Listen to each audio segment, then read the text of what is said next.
Good morning and welcome everyone to the BrightTalk webinar presented today by Tigera. My name is John Armstrong. I'm the Director of Product Marketing, and today our presenter is going to be Bikram Gupra, who is our Solutions Architect and part of our Customer Success team here at Tigera. He's going to be talking today about advanced networking with Calico, with Kubernetes, and he'll be walking through a number of slide presentations, as well as doing a live demo. And I'd like to take this opportunity right now. It's my pleasure to introduce you to Bikram Gupta, our presenter today. Hello, everyone. Thank you for joining this webinar. Just a brief intro about myself. I have been with Tigera for close to 1.5 years now, and before that I had worked in various roles in networking and security. For the agenda, we are going to start with a component level architecture of Calico. Given that there are various traffic paths involved, we'll do a quick recap of the traffic path between pod to pod and service to pod, and from outside the cluster to the service to the pod. And that will also include the things like node port and load balancer. After that refresher, the next one is going to be a very key topic for discussion, the criteria and various factors that are involved in a successful network design. That's the planning aspect. After that, I'm going to go through the specific features of Calico which are of interest, and we'll do deep dive on that. And finally, I'm planning to do just one demo, given that we have limited time.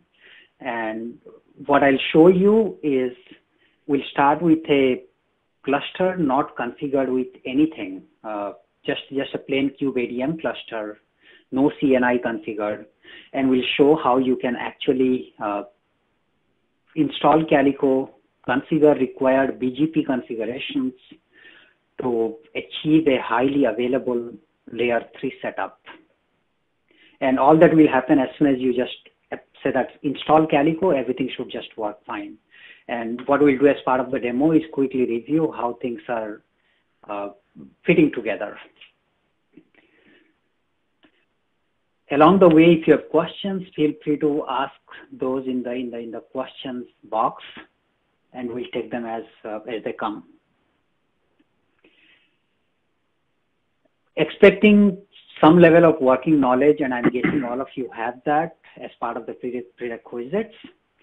Now, some of the information that I'll be walking through, because there are a lot of slides here, some of those might be overwhelming if I go really fast.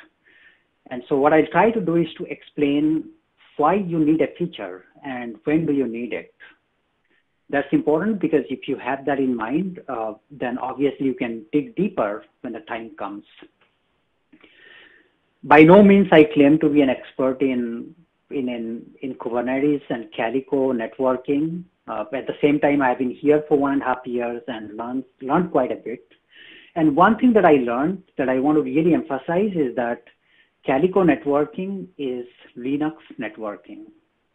It means all the things that we have done in Linux and in the data center networks apply perfectly to Kubernetes and Calico. That's something that I've experienced all along.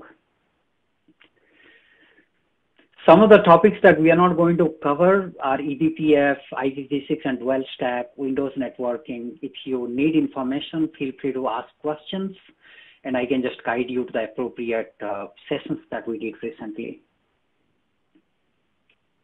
But I'll keep talking about eBPF along with as part of the data path once in a while. Looking at the Calico component level architecture, broadly, you should think of 3 different components. Calico runs as a daemon set in each of the nodes, and these 3 components do distinct things. The first one is your data path. Data path is just doing one thing, that is packet in, packet out. And it can do that through IP tables or it can do that through eBPF. It's basically serving as a CNI capability for Kubernetes. And as part of data path, another thing that needs to happen, of course, that is the integration with the Calico management path, is that as the pods are coming up randomly and going down, all the states need to be maintained in the data path layers. That's the data path. The second part, which is somehow not reflected here, is the IP address management. It's very, very critical. If you have thousands of pods and services, and the pods are particularly ephemeral, IP address management becomes a big task. And given that many of you have to deal with both on-prem and cloud clusters and networking, you're not operating in a siloed Kubernetes cluster. You have to also think of integration with the existing network. And so the IP address management in Calico provides a lot of fine-tuning feature set that helps you achieve that. That'll be the second component. The third one is BGP. BGP is pretty much proven routing protocol used in data center and internet alike.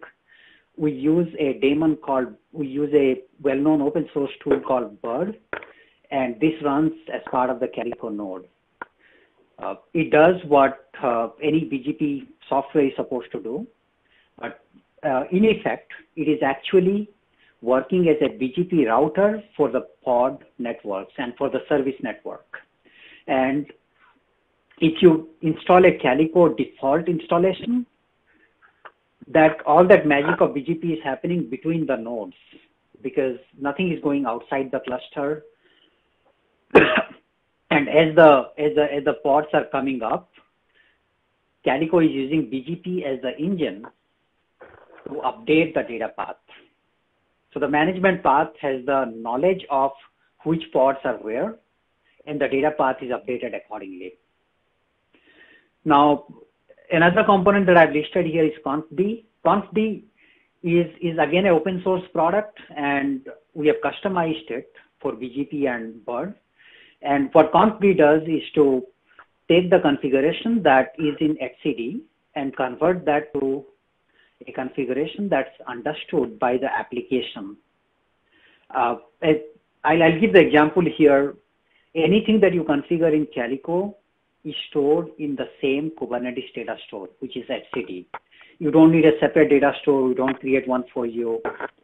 And so when you configure BGP, that data is getting stored in etcd, and we provide you certain configuration options. What ConfD is doing is basically taking the data from etcd and converting that to a config file that Bird can understand. Because what Bird understands is a bird.cfg file, which is the configuration file for all the routing information. Second thing that ConfD does is to monitor the configuration changes to the etcd data store. And if anything changes, then it dynamically updates the Bird and just send a SIG hub to Bird. So you don't actually reset the Bird control plane. It just sends a SIG hub so that Bird will just update the latest configuration. That's the broad component level architecture of Calico. As the next step, we'll review the inter-pod traffic and service inbound traffic. I am assuming that some of you are familiar with how Calico works under the hood, and I'll try to simplify it as much as possible. As I started by saying that this is one thing I learned in the last 2.5 years, that Calico networking is plain Linux networking. Of course, there are a lot of other things as well. And so if you log into the node, and if you just do a IPA or IP address, you will see a bunch of interfaces, and some of those interfaces will be with Cali, prefixed with Cali. And if you just explore IP route and look for those Cali interfaces, you will see that those interfaces are pointing to the pod IP addresses. So as you can see here, in effect, what Calico is doing is creating a virtual router on the node. And that virtual router is a plain layer 3 router, which knows that to reach a pod IP address, like pod A in the traffic diagram here, it has to go through Kali 1234 interface. It's as simple as that. So the way traffic will flow is the traffic will come in, and from the pod, it will hit the Kali interface through the PETH pair, virtual Ethernet pair.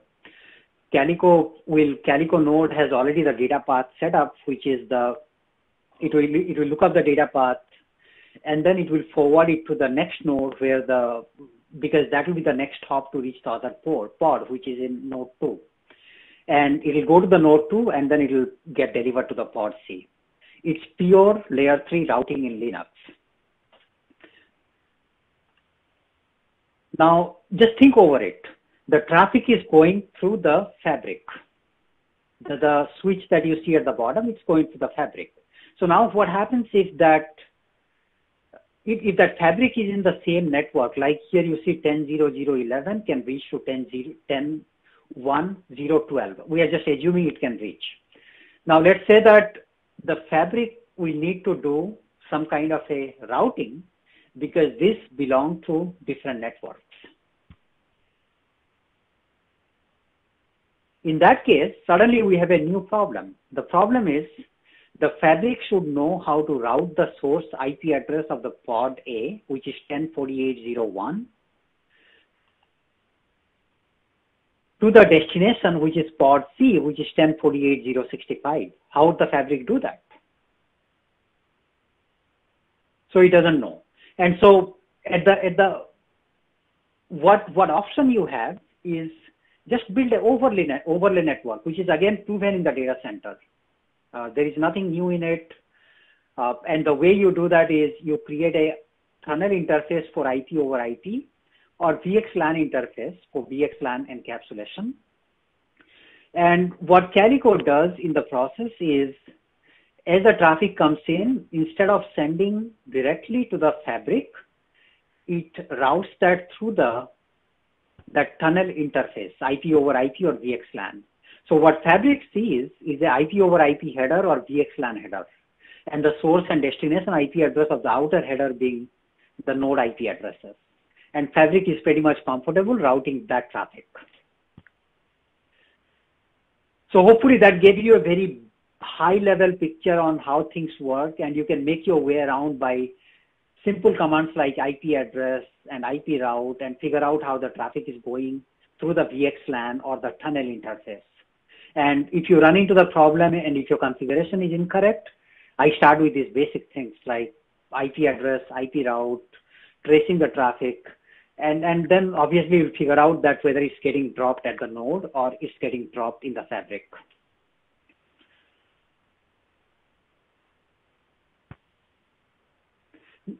Now that we looked at the traffic path for pod to pod, one thing that we still kept unresolved is how do you configure so that the traffic can flow through the fabric? And we'll cover that later. Let's talk about the other aspect, which is this is east-west traffic. The other aspect is when the traffic is coming into the service. And almost all of us have used the things like service, ingress, node port, load balancer, etc. So I'm not going to spend a lot of time, but I'll try to put the big picture in place. Pods are ephemeral. They're IP addresses which keep changing. So you have the construct called service, which provides a static endpoint for the pods.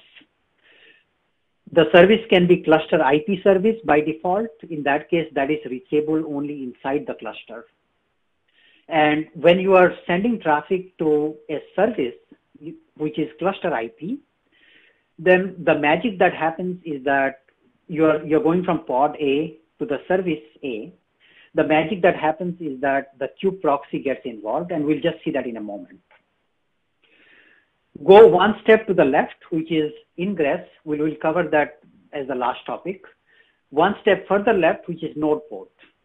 What node port does is now invariably all of us have the requirement in which we need access to the service from outside the network. And when that happens, you basically need a way to expose the service to outside. And the standard construct in Kubernetes for that is node port. And what node port does is that as soon as you declare a service to be a node port, it exposes that port on all the nodes of the cluster. And so from outside, you can access the service using that node and that port tuple.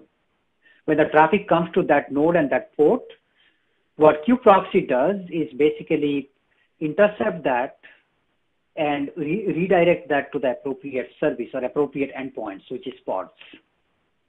We'll talk about how that happens just in a moment. One step left, which is the load balancer. The node ports, as I said just now, is basically you access the node using the node IP address and the port. And that gets very tricky because then everybody have to remember what node, what port. Managing that becomes a nightmare. So the construct that Kubernetes has is load balancer. And as soon as you declare a service to a load balancer, magically what happens is that appropriate node ports are created, appropriate load balancer is created. If it's outside the cluster, so be it. If it's inside, so be it. For example, if you're using a cloud provider, it will be cloud provider load balancer. If you're using on-prem, it could be Metal LB, or if you're using a controller like F5, it could be F5 load balancer. But what happens is load balancer will send the traffic to node port will in turn send it to the pods. Now, if you have hundreds of services, you are going to need hundreds of load balancers. And this problem is very much solved in our world. What we do is we create a reverse proxy like Nginx as an example. And then that reverse proxy, all it does is it can host multiple services with HTTP backend behind the proxy. And exactly the same thing that happens. When you set up an ingress, what happens is the load balancer will actually point to the ingress, and the ingress knows how to distinguish between different layer 7 services or layer 7 endpoints. And so you can put bunch of layer 7 services behind the ingress. So that way you significantly reduce how many load balancers you're going to need. Let's quickly look at how these things work under the hood. The way kube-proxy works, so I talked about when the pod sends a traffic to a service, everything is happening inside the cluster. What happens is that kube-proxy will magically not do any kind of natting and all that. It will just quickly, because it's all happening inside the cluster, kube-proxy will magically manipulate the IPs so that the pod will directly send it to the actual endpoint. If there are 3 endpoints, kube-proxy may do a round-robin load balancing. So the pod will actually send it to the endpoint. If you try to do IP table trace, you'll be able to see that. If you want to if you want to just get the steps on how to reproduce that or how to experiment that, I have posted that in a blog, and we are happy to share that if you need. Now, kube-proxy can work in IP tables mode, which is typical IP table, or IPVS, which is again a 15-year-old proven technology. It is running as a proxy, and it is doing a very efficient load balancing. If you have thousands of services, then definitely recommend going with IPVS. If you have anything below hundreds of services, don't even worry about it. And if you look at the link, we have done our testing, we have posted it here. Go with what works for you guys, meaning whatever is easy for you to understand, troubleshoot, and all that.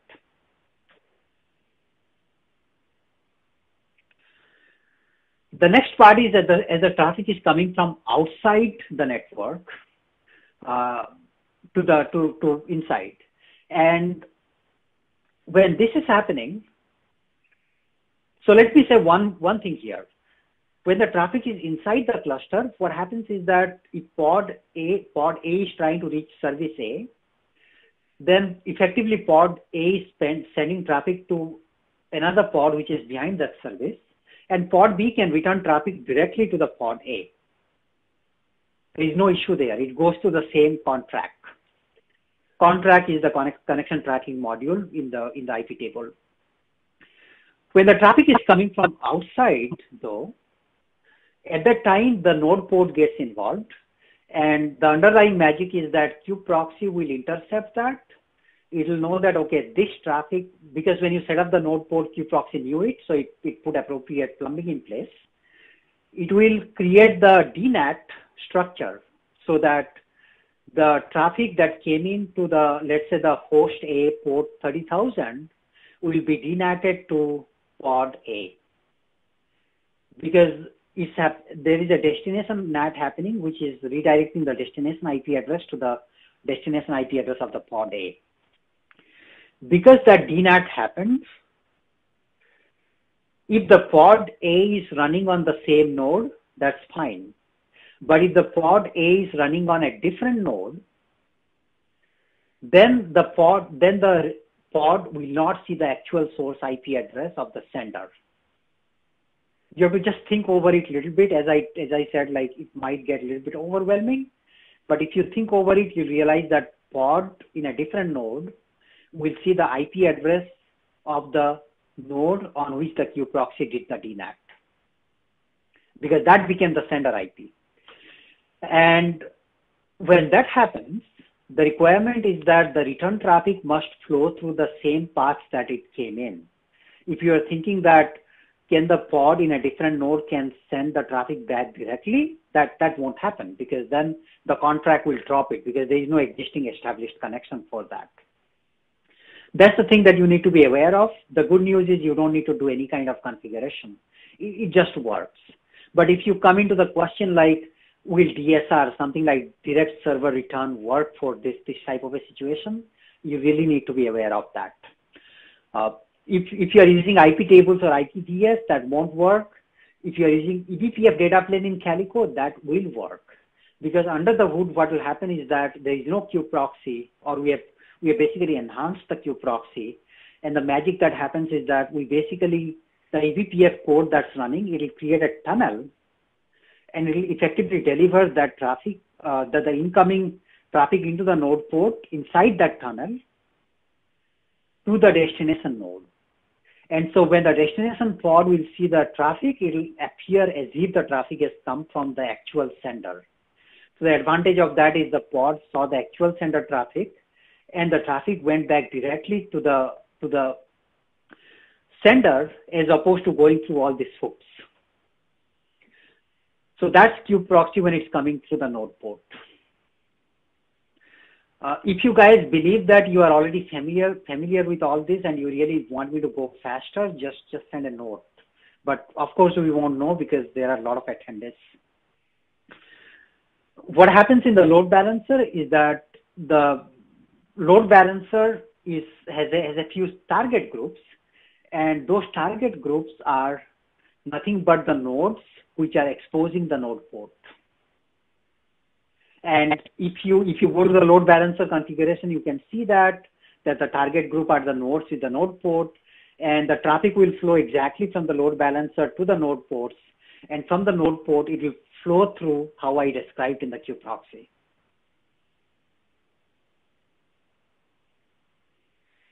The last one is ingress. So when you run ingress, the thing to be aware is that it is nothing but a set of pods. If you just say kubectl get pods in the ingress controller's namespace, it's nothing but a set of pods which is running in that namespace. And so if you go deeper, if you just exec into the pod, if you are running Nginx as an example, you can run anything. You will land into the Nginx page, and if you're familiar with that, you'll be able to see the web server configuration and all that. It's exactly the same reverse proxy. And the magic that happens is that you declare your service with the ingress, and automatically all the plumbing is configured. You don't have to take care of any of that. I'm sorry, I should say that you create an ingress resource that does the configuration so that the ingress knows how to direct the traffic that's coming into ingress to your service. That's the plumbing that you need to do. And the way it works is load balancer will send it to ingress. Ingress may send it to the endpoint, which may be running in the same node or a different node. It's basically sending it to a service, which is a logical construct, right? And when with ingress involved, there are two things happening. One is that traffic is traversing through different nodes. There is a lot of east-west traffic involved, and then you have to worry about the scalability of ingress, be able to auto scale up and down. And finally, by the time it reaches the pod, you don't have visibility into what IP it came through, unless you do some settings in specific scenarios. Okay, so we went through the high level, we went through the architecture, we went through the high level traffic flow that happens in the cluster and how it happens under the hood. If you are in charge of architecting the network, the first thing that you need to worry about is how you go about it. And maybe some of you have already done it and you probably know better than me. What I figured was to identify some of the key objectives that you need to achieve. And by no means it is complete, but this covers most of the things that you need to cover as part of your planning. And this is necessary upfront because you are dealing with various teams like dev team, network counterparts, platform team or platform counterpart, and security teams. And they all are stakeholders. They are all going to approve the network design in some way. And by making the right decision and getting that alignment, you can move forward quickly. The first part is the CIDR, the all about the CIDRs, your cluster, your service CIDR, your node network. Your objective should be to come up with the CIDR list and justify why you need that. The second part, I would say, is the most critical decision you will make. Are you going to opt for an overlay network, or are you going to opt for a native part of your data center? Because remember that you may start with a 20-node cluster in one rack or two racks, and eventually as you start migrating your applications, you are looking at maybe tens or hundreds of racks and spread across multiple layer 3 subnet. And then different application team will have different requirements. Somehow you cannot, the decision that you make live through the life of the clusters. So I would say that this is a very critical decision that you have to make. The last part is high availability, and the objective of that is, what I have seen is, while you can make your own objective, it's often driven by what you get. Because if you are building a brand new network, you can dictate what's right and what's ideal. If you are operating in an existing network, often the high availability will be driven by what you get. Let's look at the factors that you need to consider in the planning process so that you can come up with a document. The first one is your existing network. Obviously, if you understand your existing network, that's great. Otherwise, how's your current network designed? Is the cluster going to be in a layer 2 segment, even if multiple racks? Or is it going to be different layer 3 domains in different racks? And I'll say that most multi-rack deployment, and which is what I see, are layer 3. And I should also say that with layer 2, it becomes less of a headache and it becomes much simpler. BGP is, again, I have seen most of the data centers running BGP. Again, you'll have to make sure that are you running BGP in the data center, collecting what kind of top of the rack switches you have, the high level BGP configuration that you have, and all of that. And if you are particularly planning to integrate your cluster with the data center, it's a very, very important thing to know. The third one is high availability. What kind of high availability do you need? And if you're designing a new network or existing network, there are broadly three types of blueprint. One is you have a single top of the rack switch, and so you opt for a bonded interface. So even if one NIC goes down, that bonded interface guarantees that the connectivity is there.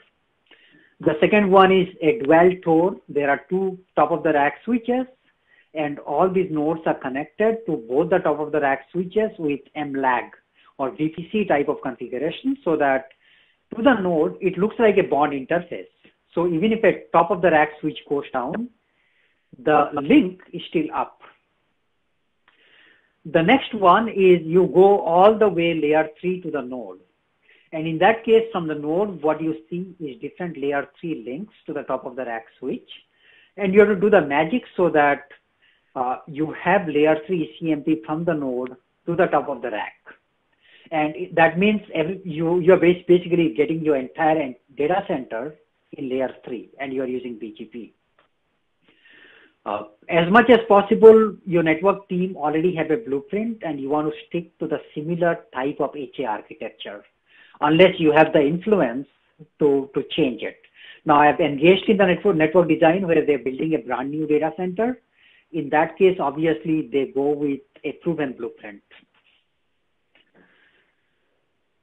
For CIDR, do a quick ballpark calculation of your CIDR space, keep the auto scaling in mind. I haven't seen a good ratio between pods and services. Would love to know what you see or what you have done. I tend to take between 1:5 or 1:10 to be a reasonable choice between pods and services. So the CIDR sizing will give you the cluster CIDR that you are going to need, and service CIDR. And you need IP addresses for both pods and services, so you need to take care of that. Keep the auto scaling in mind. Single cluster or multi-cluster, the thing that you need to plan upfront is going to be driven by the application design. Are the applications going to be distributed? Are they going to speak to each other? What if your dev services team come to you and tell you that, okay, I have service A in cluster A, service B in cluster B, they need to talk to each other. Or what if they tell you that I have service A, but I'm going to deploy in cluster A and cluster B and cluster C in North America and Europe and Asia. And as much as possible, if you give me a single IP address or single point or URL to reach that service, my life would be simpler. So if you run into those type of questions, definitely explore that and make it part of your planning process. I missed one thing on MTU, which obviously I wanted to put the link here because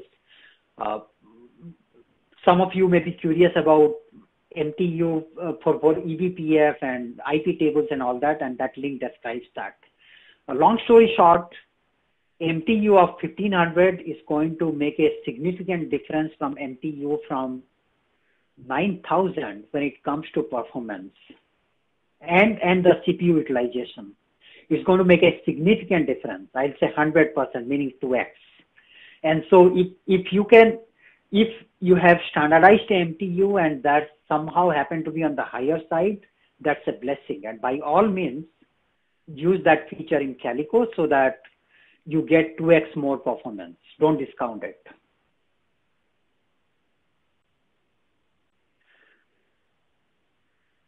Tenant is a big part, primarily because you have to start thinking of network design from the tenant standpoint. Why do I say that? You will see that in some places you have multiple services which are using the same cluster. They belong to the same org. It's a non-issue. You don't have to worry. In some of your customers, you will see that in some of your end users, you will see that they belong to different organizations. They belong to different networks. And your network team has solid segmentation in place. That you absolutely need to keep in mind because you cannot go out of your way to just make a flat network for all the tenants in Kubernetes. You have to honor that because that's how your business processes have been designed.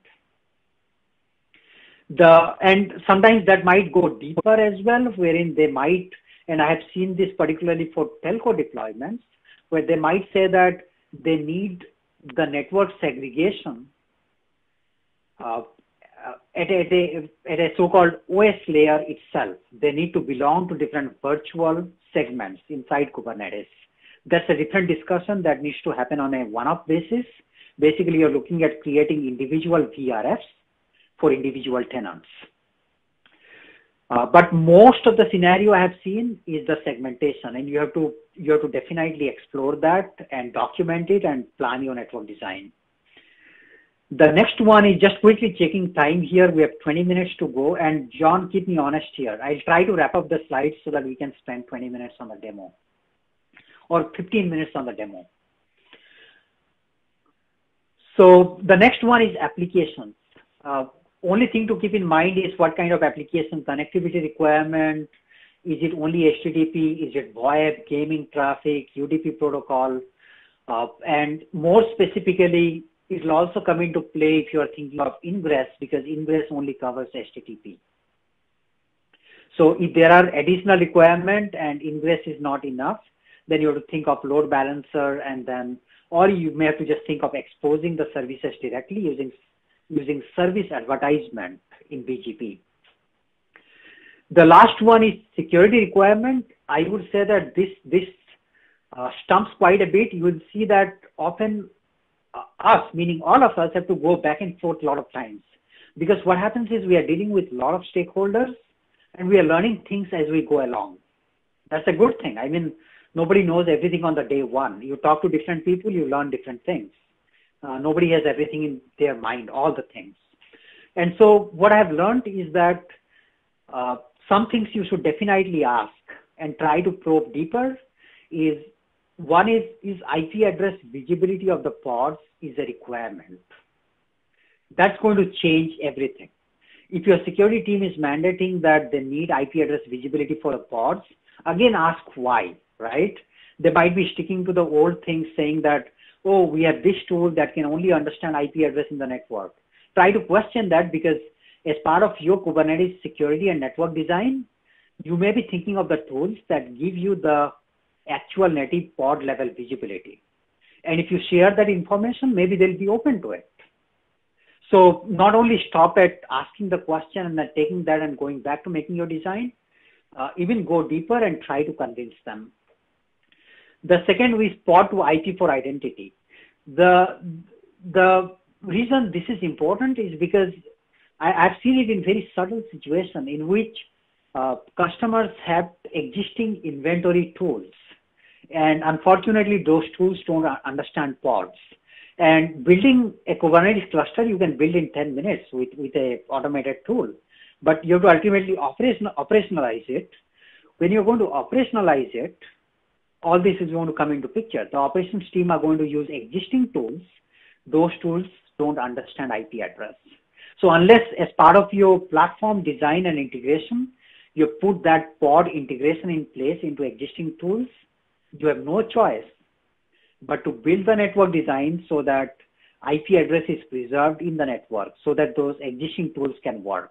I have seen customers where they do this in phase one so that they can roll out, because ultimately you're driven by your own sprints, right? You cannot wait for 1 year to roll out Kubernetes. And so in the sprint one, you quickly roll it out. It is still production ready. In 3 or 4 months down the line, you enhance all this design. But if you've got the answers to all this, if you put the network design in place, then you have done the right thing. The last part as part of the planning is fabric restriction. This is a big thing. If the fabric has put restrictions so that they have put hardened rules so that IP over IP is not allowed, then you are in big trouble if you have picked IP over IP as the encapsulation. Or if they have put the VXLAN only on specific nodes, again, you are in trouble. So any network design that you are coming up, you need to make sure that the fabric can honor the traffic. And there is no black hole that you will get stuck into later when you are implementing this. That's why I say that the planning process is extremely significant. And if you do these right things, just like we say, if you do the planning right, you save 60 or 70% of the effort by not going back and forth. You will save a lot of time.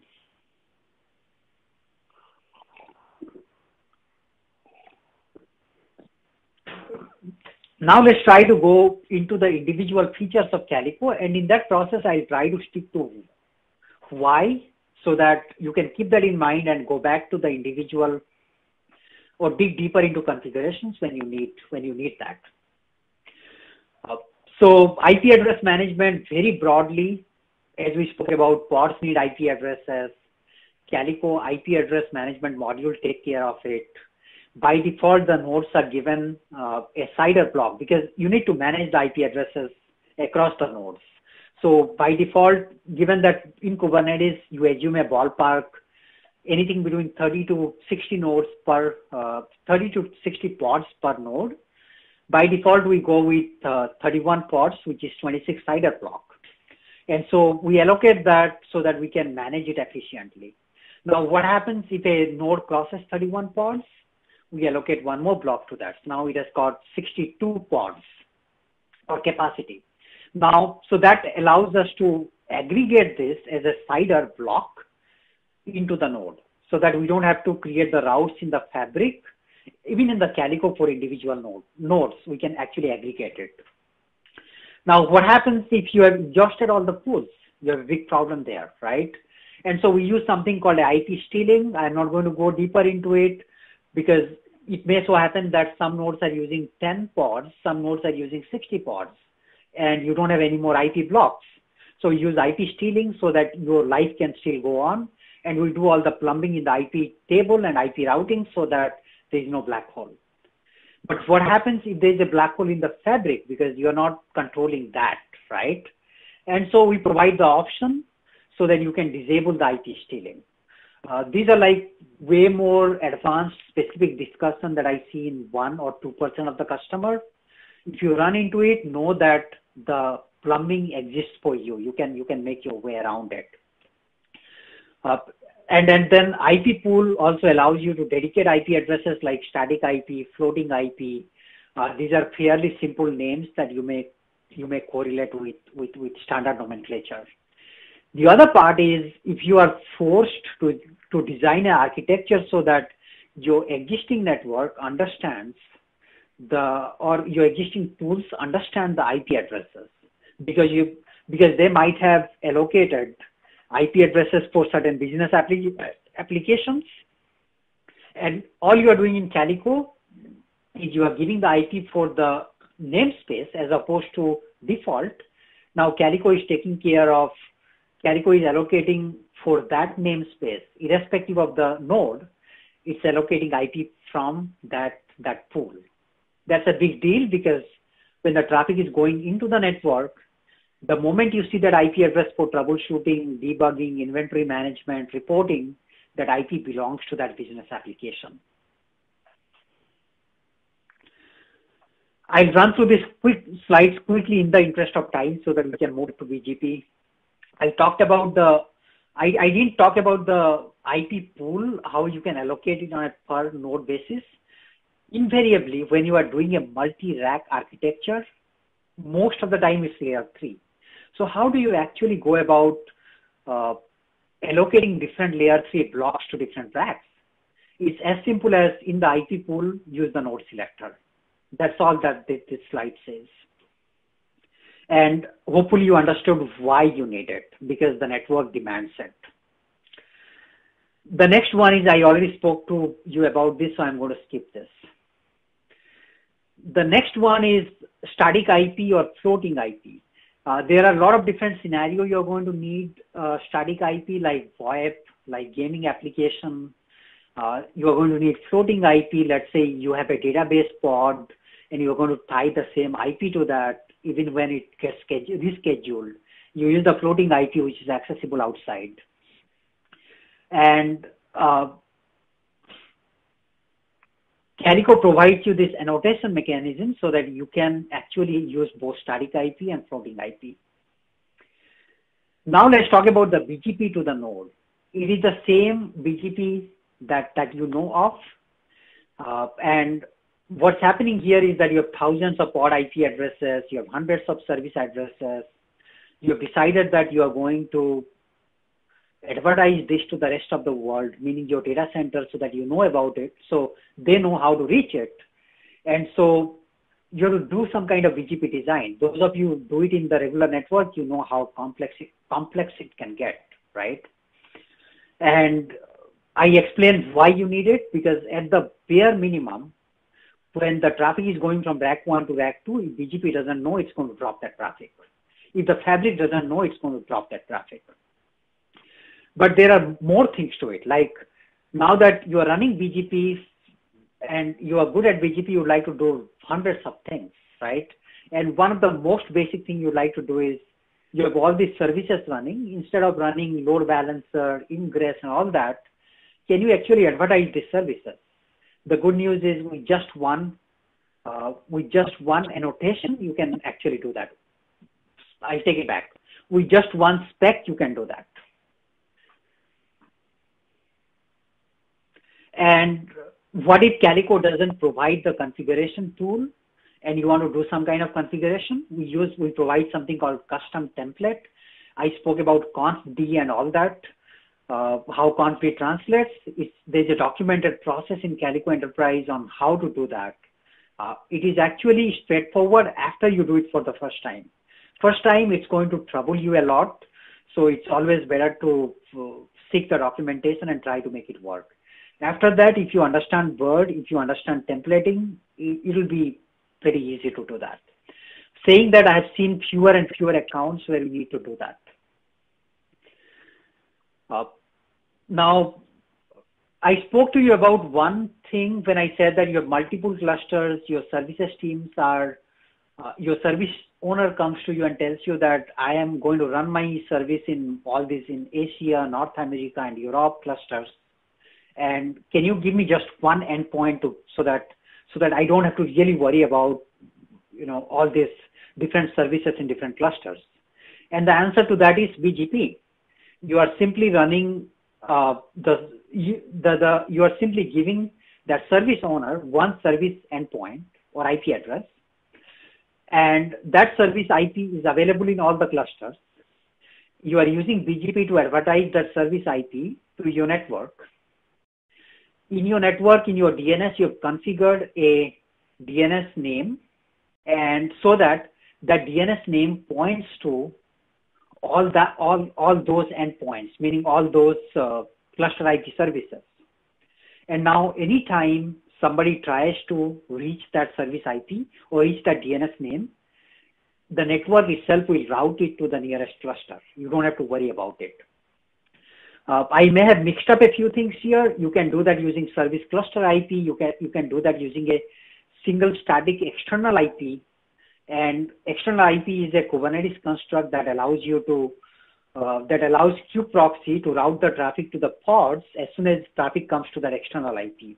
So you can use external IP and advertise that using Calico, and you can map a service domain name to that external IP, so that now the service domain name effectively become a anycast to any endpoint running in any cluster.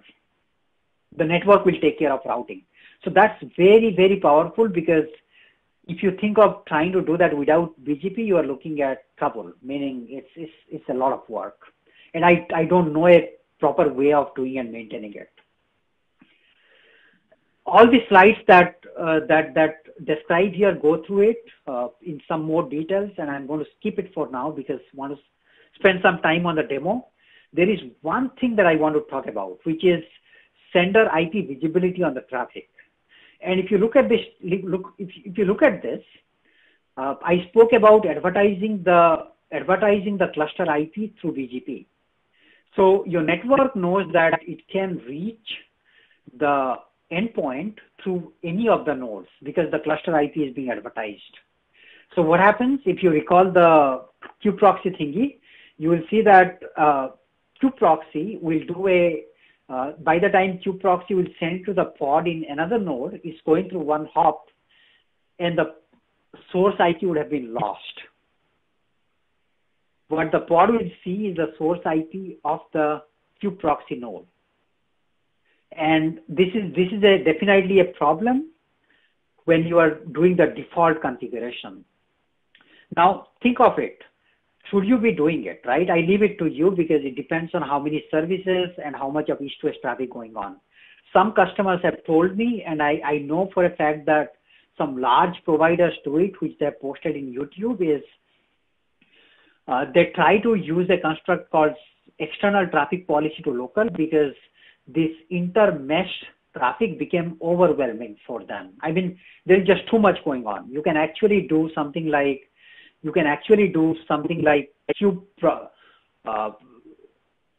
set the pod affinity so that the pod scheduling happens in a uniform manner across nodes.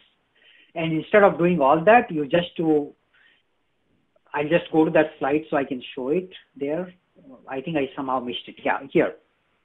So you can do it so that only the nodes, you can see that the node 3 is not advertising the cluster IP. Only the nodes will advertise the appropriate IP to the external network. And so when the node receives the traffic, then it will only send it to the pod on the same node. And you have taken care to see that by using affinity, anti-affinity, the pods are uniformly distributed. If that works for you, by all means do it, because then your operations troubleshooting will become a cakewalk. The pod will see the original sender IP. If you're using eBPF, you don't have to worry about any of that. Thank you, Bikram. That was an excellent presentation. We have a number of questions here. Some of these may lack a little bit of context, but one of our questions here is, does that, and this is in reference to the Cilium in routed mode example, where you need to instruct in advance the nodes of the other nodes' CIDRs. And does that mean that you don't have any need to instruct the nodes with the other nodes routes outside of Calico? Okay, let me make sure I understood the question correctly. The question is, if you use Cilium versus Calico, or if you use Cilium for routing. What's the question? Maybe I can see it here on the. Let me just unshare it so I can see it myself. Okay. If I exit, I hope it doesn't. Yeah, and stop sharing. I just see the questions here. Almost there. Okay. Does it mean that you don't have any need to instruct the nodes with other node route outside Calico? Instruct nodes with the other node routes outside Calico. That's correct. So I'll say that I'll take it back. So there should be a way for Calico node to be able to reach the fabric. So if you have the default gateway configuration appropriately set so that the traffic going to any destination can go through the default gateway, then absolutely you don't need to instruct the nodes to reach any other nodes outside Calico, because it will use the default gateway. And if the question was about in between the Calico nodes, then absolutely you really don't need to configure anything. Going to the next question, can you send the link to the IP table tracing blog? Yes, we can send that over as part of the slide deck. So John, there are 2 action items. One would be the demo, how to replicate that, and second one is IP tables debugging and tracing. So the third question that I see here is, what are the Calico containers in this? I don't remember the top of my head, but if you just do a kubectl get, if you just describe that Calico node, I believe there are 2 containers running in that, but I may be wrong. The next one is, does it work on Raspberry Pi? I have not tested it, so I don't know. And if you are able to set up Kubernetes on Raspberry Pi, then I don't see any reason why it would not work. What I have done on my setup is I have a 12 gig of RAM, 4 CPU, I'm running VirtualBox, and I managed to just create Ubuntu VMs and all the plumbings, and that worked. So if you have 12 gig of RAM, spare RAM, and 4 CPU on your laptop, you can do that. With Raspberry Pi, if you can do the plumbing, then, and if you're able to run kubeadm, I don't see why you cannot. How do we debug when container networking doesn't work? Good question. I have written a blog on that, so we'll make sure to send the blog. Broadly, the idea would be start with making sure that the vEth is appropriately connected.